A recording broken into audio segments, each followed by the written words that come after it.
So మొత్తం పెరిగానండి, పెరుగు చట్నీ చేసుకుందాం. చాలా చిక్కగా వస్తుంది. కలుపుకుందాం.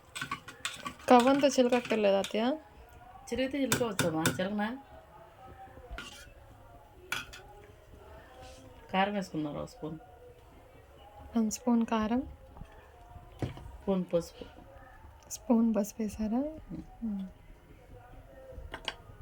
సాల్ట్ 2 స్పూన్లు రా, టేస్ట్కి సరిపడా సాల్ట్. మొత్తం బాగా మిక్స్ చేసుకుందాం. సో కట్ చేసుకున్న ఆనియన్స్ వేసేసుకుందాం మనం మిక్స్ చేసి పెట్టుకున్న పెరుగులో.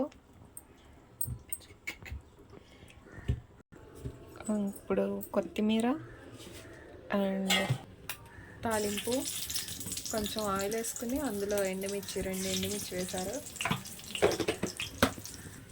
వెల్లుల్లి, ఉప్పు, పచ్చిశనగపప్పు, సాయి మినపప్పు,